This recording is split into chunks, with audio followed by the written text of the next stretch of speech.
नमस्कार मेरे प्यारे भाइयों, मेरे प्यारे मित्रों, मेरे प्यारे साथियों। हमारे YouTube चैनल साथी पढ़ाई लिखाई में बहुत बहुत स्वागत है। हमारे जो भी भाई नए हैं हमारे साथी पढ़ाई लिखाई में जुड़े और हमारे चैनल को सब्सक्राइब करें और बेल आइकन ज़रूर दबाएं। और आज हम लोग पढ़ेंगे प्रकाश के परावर्तन तथा इनके नियम।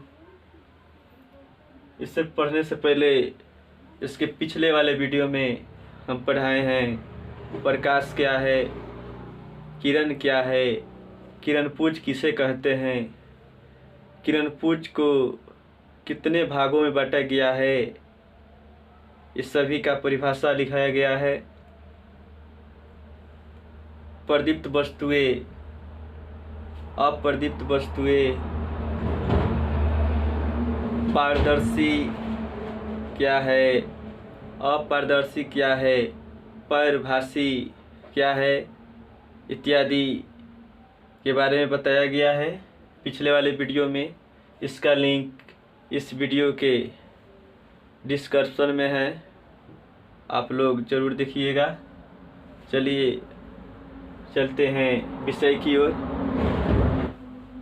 प्रकाश के परावर्तन तथा इनके नियम। ठीक है, इसका भी परिभाषा इस प्रकार है। प्रकाश को किसी वस्तु से टकराकर लौटने की घटना को प्रकाश के परावर्तन कहते हैं। एक बार फिर से, प्रकाश को किसी वस्तु से टकराकर लौटने की घटना को प्रकाश के परावर्तन कहते हैं। ठीक है, थोड़ा समझ लिया जाए। सूरज से आने वाली किरणें समतल दर्पण से टकराकर लौटती है, उसे परावर्तित किरण कहते हैं। और जो सूरज से किरण आती है उसे आपतित किरण कहते हैं। और जो आपतित किरण, परावर्तित किरण तथा आपतन बिंदु पर, जो ये वाला बिंदु है, बिंदु पर जो लंब डाला गया है डैश डैश से, जो लंब डाले हैं डैश डैश कर कर, उससे हम लोग अभिलंब कहते हैं। और जो ये वाला बिंदु है इसे हम आपतन बिंदु कहते हैं।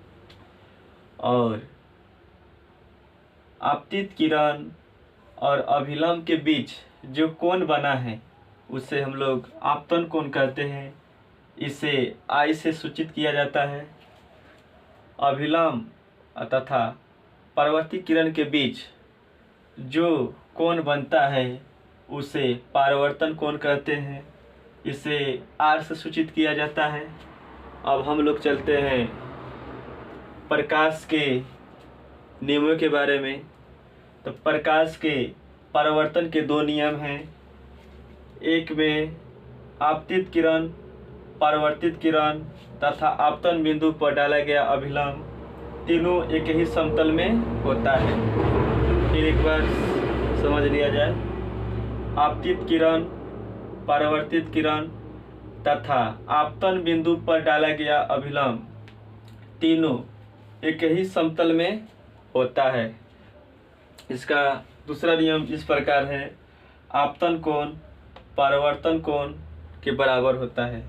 एक बार और, प्रकाश के परावर्तन के दूसरा नियम यह बताता है आपतन कोण परावर्तन कोण के बराबर होता है, अर्थात कोण I बराबर कोण R।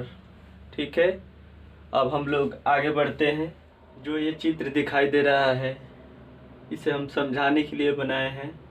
ठीक है, आइए हम सब पढ़ेंगे आपतित किरण के बारे में।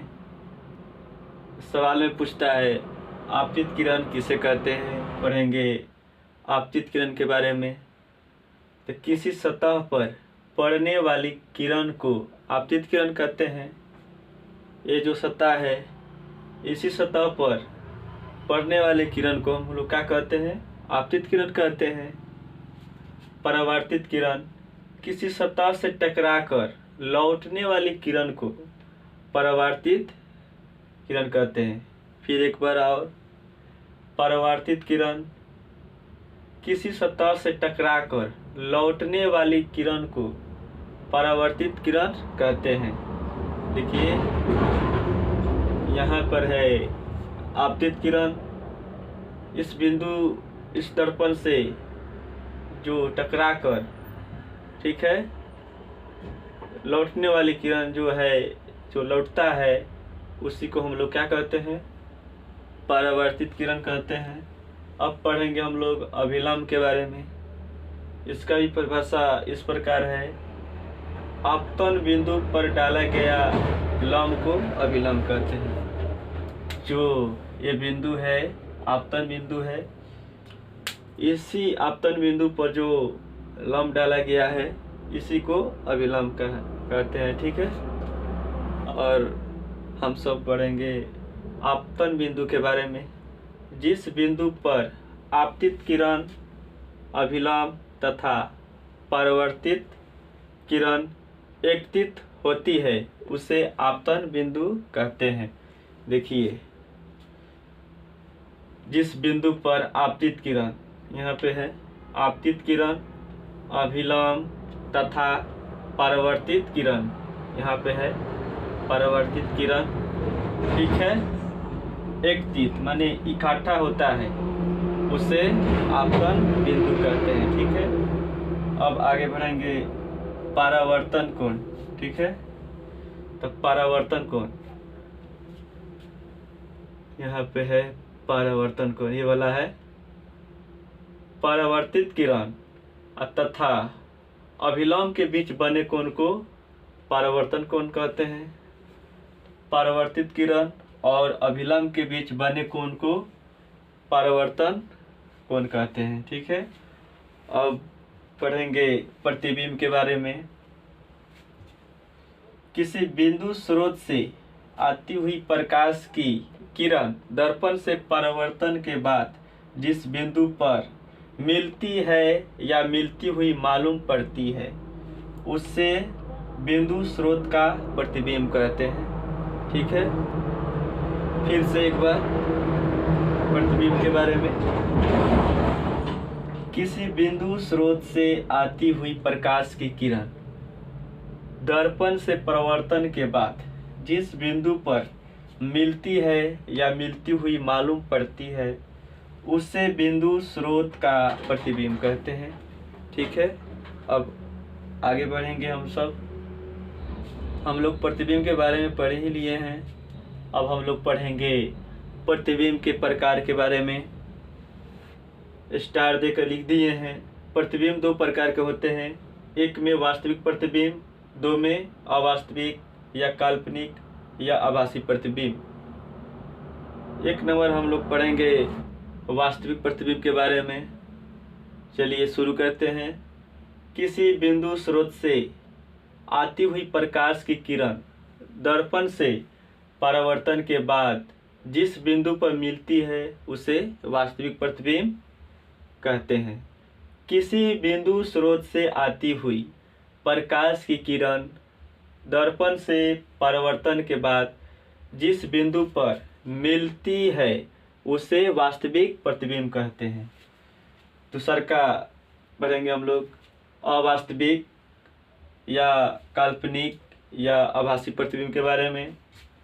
किसी बिंदु स्रोत से आती हुई प्रकाश की किरण दर्पण से परावर्तन के बाद जिस बिंदु पर मिलती हुई मालूम पड़ती है उसे अवास्तविक या काल्पनिक या आभासी प्रतिबिंब कहते हैं। अवास्तविक प्रतिबिंब में